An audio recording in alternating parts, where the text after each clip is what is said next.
special to me. Mr. Logan Riddle. I've worked with him for how many years now, man? 2016, so what is that? I can't do math as a loan officer. 8 years? Almost 9. Almost 9 years since Logan Riddle started. Man, let's think back to when you did first start. This is a guy that came out just rocking out the gate. 2016 was an interesting year for the company where we were changing loan operation systems. Yep. Went from Encompass to Byte. Yep. Rates were a little bit higher than normal, or than they had been for a little bit, so it was a little bit of a rougher market. Yeah. But I remember Logan coming out, and I remember actually, I'm going to be just completely honest.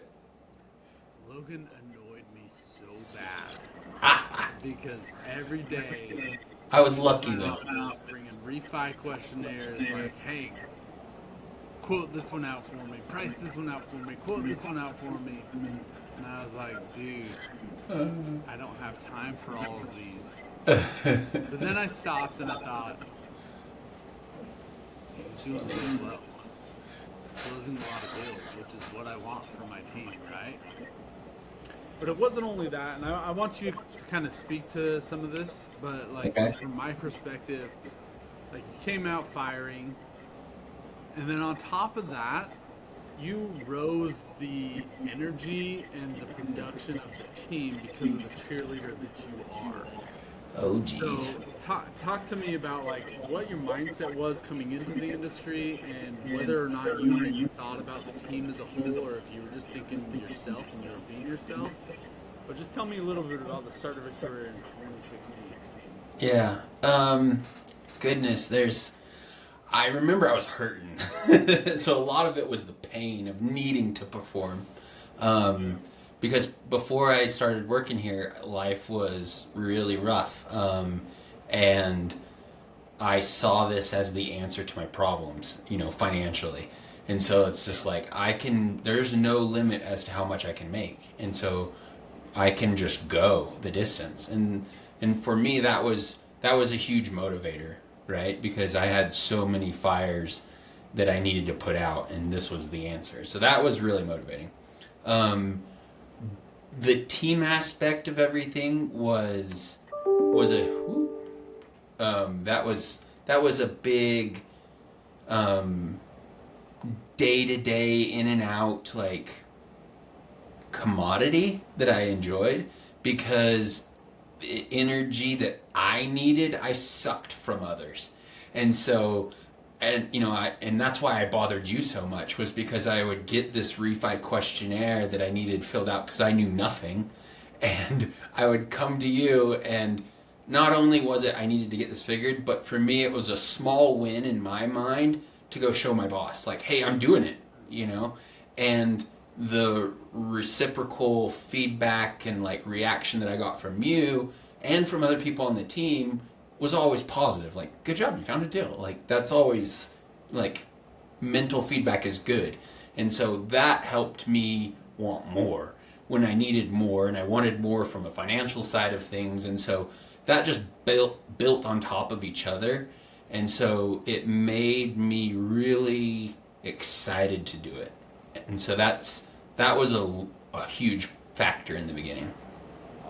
I remember you like in the cubicles coming out and just being like, got another one, like just so sad. People were looking at you like, I don't even know if you realize the extent that people were looking at you like, he's been here for 13 days and he's got more in the pipe than I do. So it motivated them to get me as well, right? Yeah. And I feel like for me as a manager, that was a huge change in the team culture. Because there's this thing where, like, as a manager, you can say whatever, and people listen, but they don't really listen. It comes off stronger coming from a peer, and when they see a peer having success, it's something different than a manager just saying, like, for sure, hey, this works. Yeah. Right? And so when they saw somebody new coming in and the energy that you had, you really were a huge cheerleader for the team as a whole, and really motivate everybody else. So that I was mean, really cool.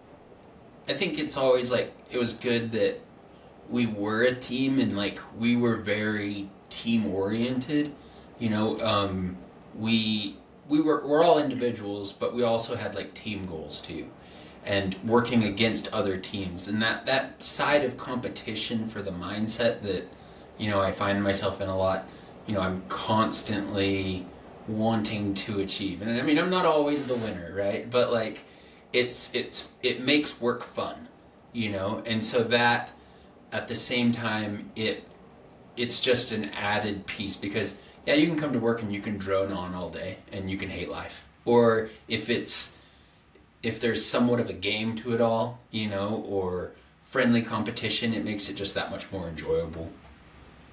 In a recent team meeting, I said, Logan can't do that because I know how to motivate Logan. You tell him you can't do something, and it will get done. Yes. We're currently there's a three-way tie actually. We're 4 days into it. Yeah, no, two days into it. Yeah, All right. 2 days. Yeah.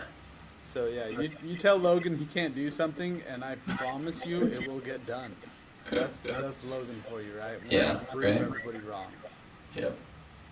So That is cool. the plan. Well, hey, tell us. Let's fast forward to Okay. more recently, Okay. March 2022. Rates skyrocketed. Things started a little bit. Things got a My little plan to rough, buy a second home went out the window. a little bit. But even in your personal life, like tell me a little bit about what happened in December of 2023. Oh man.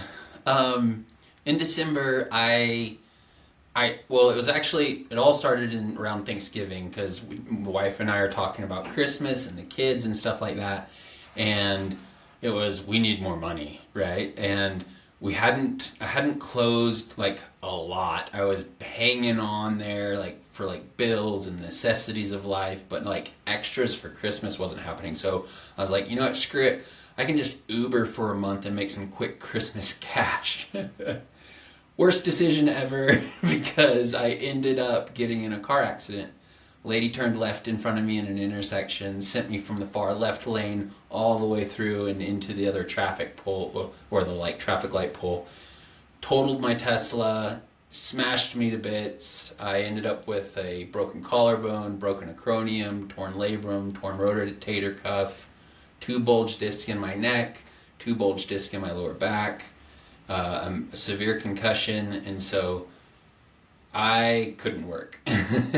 And so Christmas was hard, New Year's was hard, and then trying to sort through all the insurance of everything was a pain in the butt. And then the long short of it is that my insurance wasn't going to help me because I didn't have a rider on the policy for rideshare. And then from there, the other problem is that the girl that hit me was underinsured, so she only had like $15,000 worth of property damage, and then nothing for like personal injury, and so that was a pain. So then I'm looking at Uber because I had insurance through them, but then they're denying the policy, so that's still ongoing. And so financially everything sucks because that's just a major drain. I've been going in and out of doctor's appointments for the first 4.5 months of the year. The concussion was really kicking my butt. At first, I would forget 15 minutes of time and have no recollection. Conversations with my wife or even clients, because I'm the sole breadwinner in my family. Like sometimes Leslie, she's a real estate agent. Sometimes she'll get a deal in, sometimes she won't. Right? She's not actively working on that, and so it makes it really tough. And for me, I was sitting here like, crap. We need money, like mortgages, like car payments, food, bills. Like the lights need to stay on, the Wi-Fi needs to work. And then from there, me not being able to really communicate Like, I couldn't structure a sentence to save my life. Like, I would jumble words in a sentence. I would forget certain words. It was really bad. And so I would attempt to work because that drive of providing for my family. And 2 weeks later, I'd have a client call like, hey, you never sent us that stuff you said you'd send. And I'm like, what are you talking? Who is this? You know, like, and then it clicked one day. I'm like, gosh, I'm sorry. Like, I was in a car accident. Can you catch me up? Like, and they're like, I lost clients because of it, you know, because I just never reached back out. There were 2 clients that kind of hung in there, and 1 client that closed. Lost another deal that I had in the works, and so it was just really rough. And like I said, that happened for like 4.5 months. And about the end of April, beginning of May, like my mental clarity started coming back.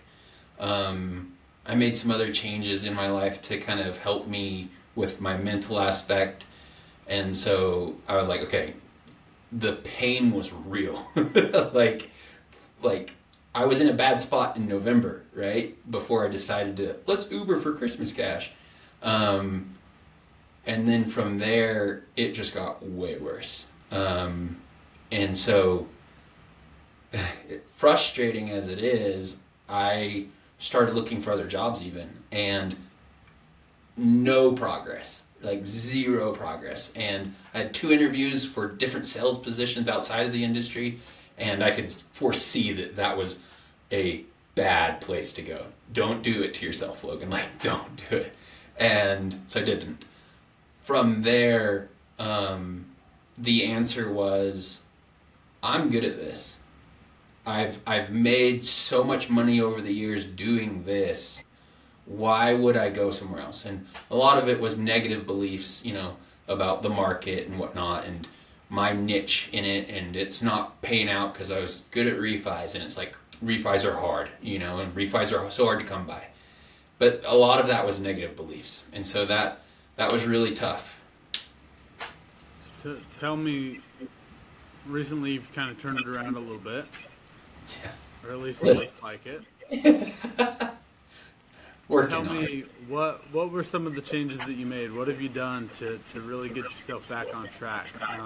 You know, after 4, 5, 6 months, somewhat out of the business, somewhat not producing like you used to. For sure.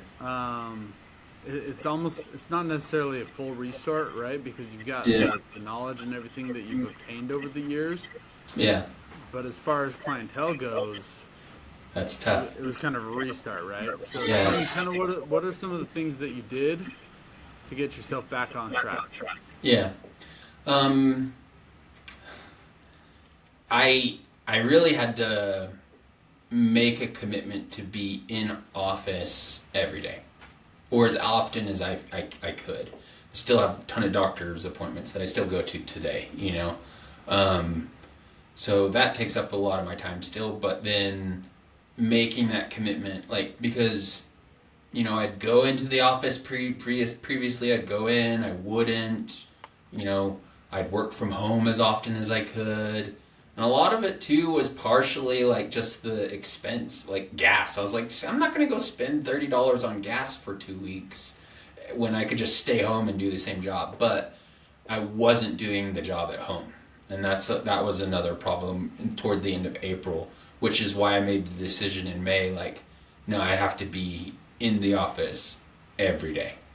And that was a huge swing, just being here. But then I ran into a problem where I'd sit at my desk and just stare at my phone, stare at the screen, like, what am I doing, you know? And all those negative beliefs about, like, the industry and whatnot would start creeping back in. So I had to make a plan to follow and to stick to pull me out of it, because again, like, problems were just getting worse and worse, and they still are bad, but like, the plan that I put in place has really helped me to have some light at the end of the tunnel, and to also kickstart things happening again, you know, because like you were saying, you know, I closed maybe 3 deals from January to end of April, maybe 4. I think I got a reverse in that time frame. And so it's like, that was a bad month for me normally, and that was my last, 4 or 5 months. And so that was really tough, and it just wasn't cutting it, And so, putting a plan in place to follow, making a commitment to be here every day. On a personal side, like, I decided to eat clean, and not to eat any junk or anything like that, which really helped with like mental clarity and things like that. But at the same time, having something else to force myself to be committed to, because it was just getting myself back in the habit of being committed to something, right?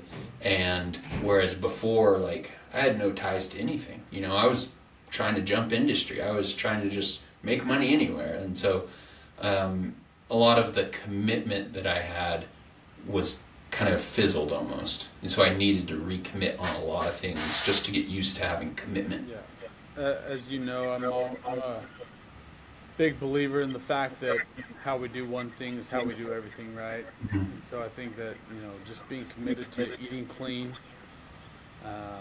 whether it's working out, like right now I've been pseudo training for a half marathon type thing with my wife. It's commitment, right? And I think that momentum creates momentum. I always say that. Momentum creates momentum, which sounds weird, but No. the fact is, the more you're doing in everything in your life, the more energy you have and the more ability you have to push yourself and fight through the pain of whatever it is that you're trying to do, right? For sure. No, I mean, that was another big thing for me, was just like, I was stuck at the end of April. Like, how do I get loans? Like, what do I do? And thinking back to 2016, it was just like, I can't just sit here and call refi list on refi list, because nobody wants that at the time, And so it just had me back on my heels, and I was like, I need to get the momentum rolling, because I know that if I can get 1 or 2 going, that'll create more and more. And a lot like in the beginning too, I run into your office all excited about a refi questionnaire, and then run out and go shove it in my brother's face or in Kendall's face, be like, look, I got another one, like, that was momentum, building. And so then when I stepped into my cubicle again, and it's like, okay, hone back in, who's next? That's me creating more and more momentum, and that's what I needed. Awesome. Yeah. So I want to talk a little bit about what you've done recently. I know you put together what you call an origination plan. Yeah.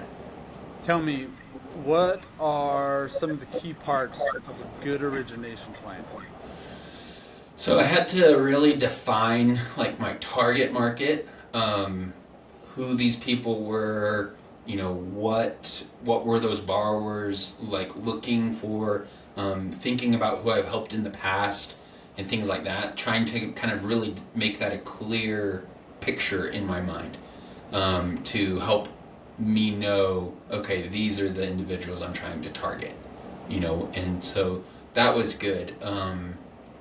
From there, like getting a good lead generation strategy, how to attract new clients, referrals and things. How do I create those? How do I create better partnerships with real estate agents? What can I do from a marketing perspective, digitally? And all of it can be super overwhelming, and so I just tried to keep it as simple as I could so that I could follow it, and then not trying to do it all at once, but just do a little bit of this one, do a little bit of this, and then that was really helpful. At the same time, like, managing my pipeline was important, as I started getting pre-quals and, like, even a loan or two, just managing that's really important. At the same time, time management within my plan. Within my plan, I even put, like, I'm going to do this for this long, and I'm going to do this for this long, My day's not over till I've done... Can you break down your plan for me? Yeah, so it's written on my board. And at first I had to do, like, well, here, I had to do a bit of a thought map. So I don't know if you've heard of Coggle. It's basically you can do thought maps, and it started out like with one and then branches off, and then one idea spurs another, and you can create like a bunch of different branches to help you out. And so one of the things that you've always told us to do is kind of like give the year a name. And I gave this year the year of close, closing out the bad year of last year, closing out all of these, the rough times in a sense, closing more loans. And so like close just became the word, right?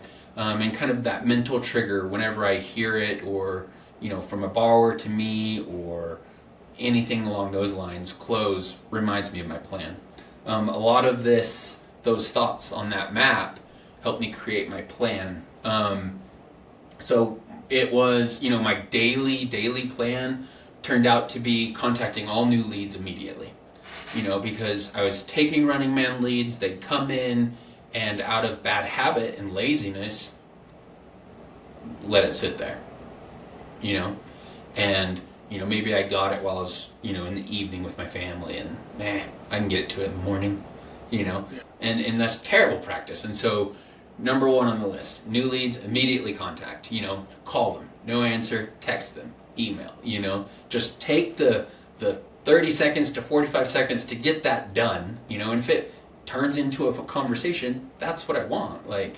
So just switching that and making the commitment that I will do that immediately, right?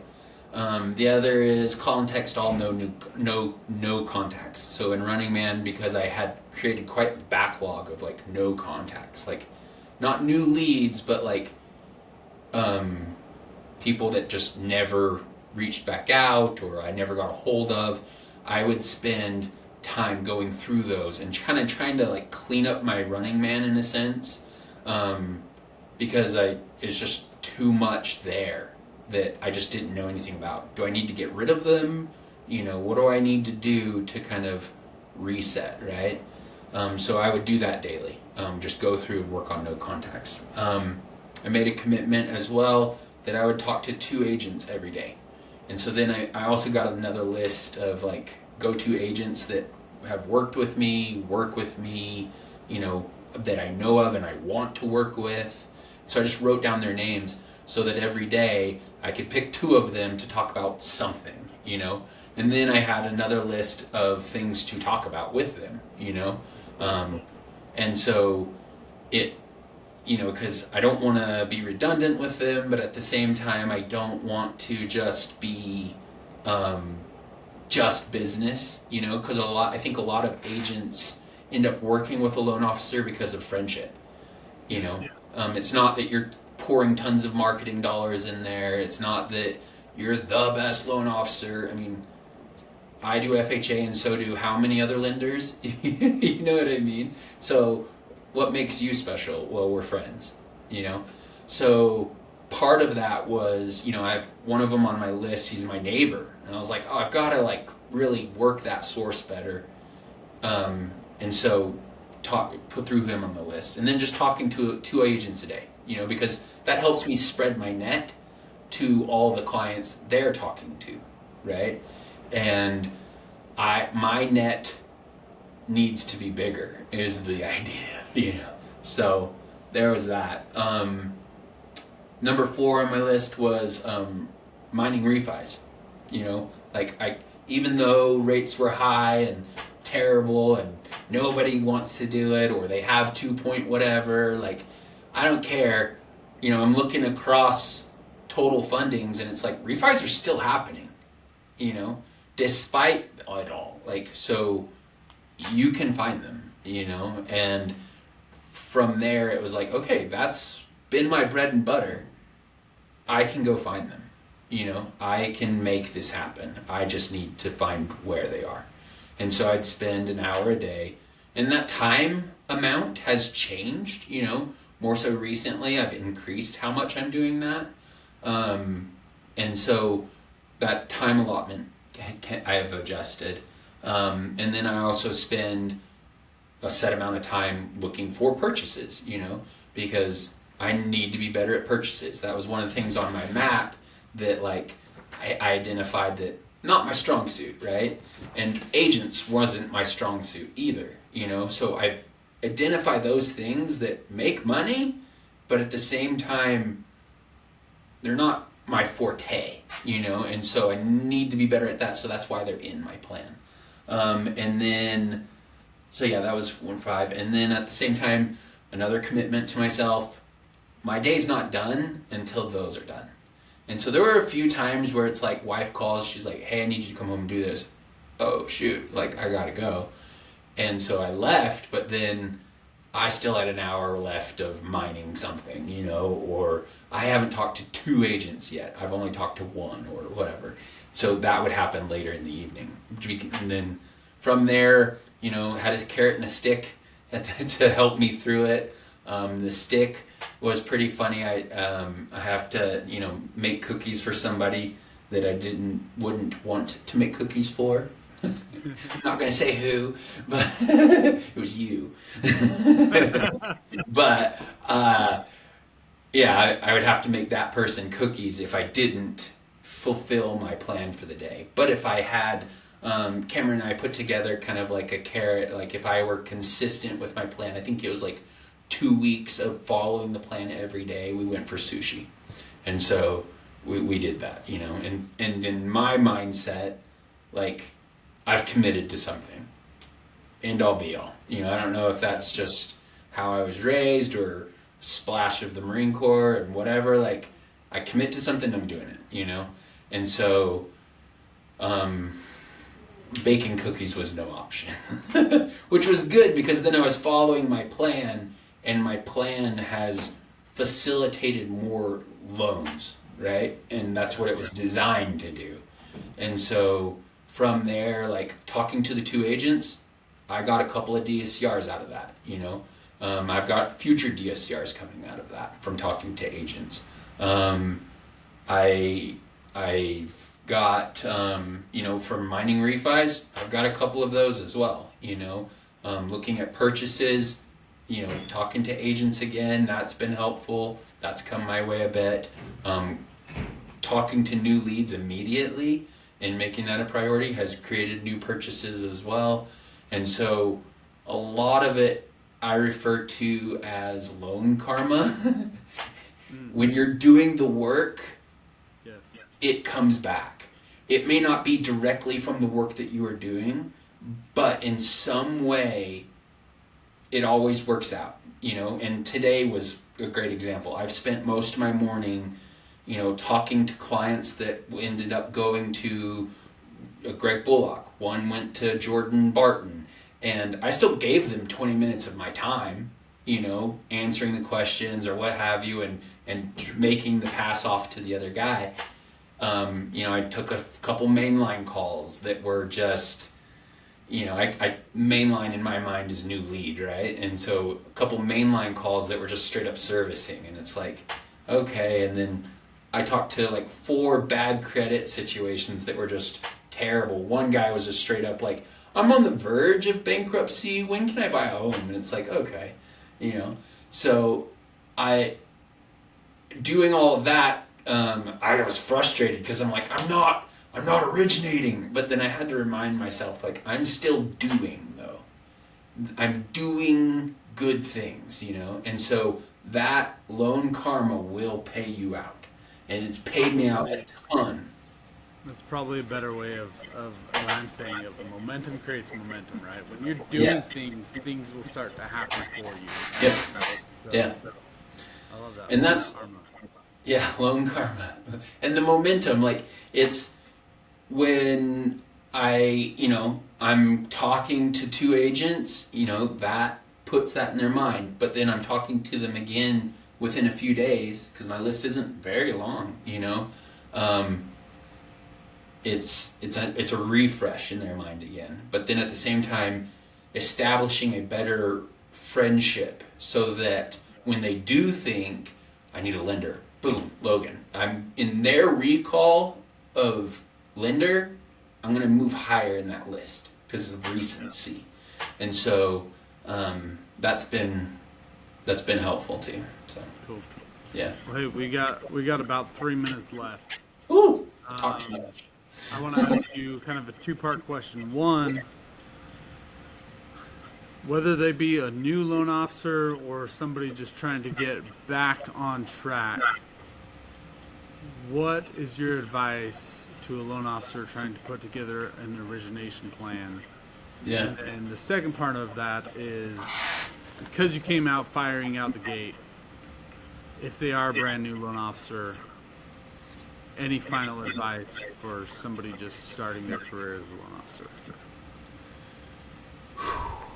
That's origination plan, what goes into it, and two, advice for a brand new loan officer. I would say that an origination plan really needs to be tailored to you. What are your strengths? Take some time to identify, like, what are you good at? What programs are you good at? What programs do you know really well or knew really well, that you could refresh easily? What are some programs that are exciting to you, right? And then put them into a place where you can really, gravitate toward them, and you have those, right? And put them within your plan to talk to people, whether they're new clients or, agents or what have you, like have those there. Identifying what you're good at, and then how can you make what you're good at, how can you make that work into an origination plan? What can you do to originate those kinds of loans? And then making the commitment to stick with it, right? Not just the loans, but at the same time, like for me, I was split up purchase and refi. I need to spend time doing that every day. Those are the two transactions we can do, types. And so if you're good at you're good at cash outs, hunt cash outs for an hour, If you're just really good at, investment property purchases, okay, find those agents that do that and just detail what you are good at and take it a step further, right? To really make it and then fit it into your daily plan. As a new loan officer, kind of part two of the question, it's daunting, coming into an industry, maybe you're like me in the beginning. I was strapped for cash, maybe you're good, maybe you're not, or maybe you've got some really imminent big expenses that need to get paid for. And this is the time to do it. And so from there, it takes that commitment. This is it. I am diving in. I'm going to give it everything. And if you are going to do that, you need to have your focus in the right places, right? And you need to back it up, You can't just come in swinging, I'm the best, I'm awesome, this, that, the other. Talk's cheap, man. Show me, right? There's been so many loan officers that have come and asked me when they're new or whatever, and what do I do? You're doing awesome. And it's like, okay, you gotta do this, this, and all these things that we can tell you to do, but then you're not doing it, And so it's like, if you do it, it will work. But if you're not doing it, good luck. Maybe this isn't for you. So awesome. I think I sent you a meme last week where it's like the dude reading a book and it's like how to make money. And then you see the dude and he's crying because it says work, It's like, that's the answer, It's like, you can't fool yourself, lie to yourself that I'm working, I'm doing all the things. No, you're not. Or if you are you really doing it to the best of your abilities and to what your strong suits are? Awesome. Well, sweet. I appreciate it, Logan. Yeah. You're the man. You're the cheerleader. I love you. And I appreciate your time. So, for the loan officers out there, put together an origination plan, right? Just do 90-day push. Figure out what you're good at. Figure out what your weaknesses are. Maybe focus more so on the strengths and a little bit on the weaknesses. But it's crazy in this business how, the difference between closing 0 loans and 2 loans on your paycheck is $10,000. Yeah. Right? You can go from making nothing to $10,000 a month, which is a substantial income, fairly quickly if you just focus and do the right things. And so making the money's not that difficult. You gotta put in the time and the effort and really some of the thought process that goes into it bad as well. So. I think that making the money real is important, because for me, a lot of times I've had to, I've got my finance budget for my family, right? And I've taken it a step further instead of like, these are all the bills and stuff, but like, and then netting it out like, okay, once that's all paid, I need to make this. Okay, cool. And then knowing where I'm at, like, that means I need to close. My average loan amount is this, pays here. I need 2 loans to be good, every month. Okay, cool. And get that rolling momentum of, I've got 2 loans in June. I'm good. From there, move on. Forget about June. Start looking at July. If you can get 2 loans for July, maybe 3, cool. What's for August? And then when one of those falls out, you can supply it again.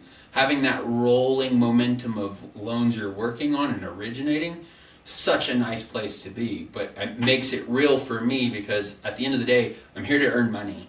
I'm here to like take care of my family and stuff. And so that for me, making the money real is important. Awesome. Yeah. Cool. Appreciate it, Logan. Yep. You're the man. Thank you. You're awesome. We'll chat with y'all later. Thanks. Okay. See ya.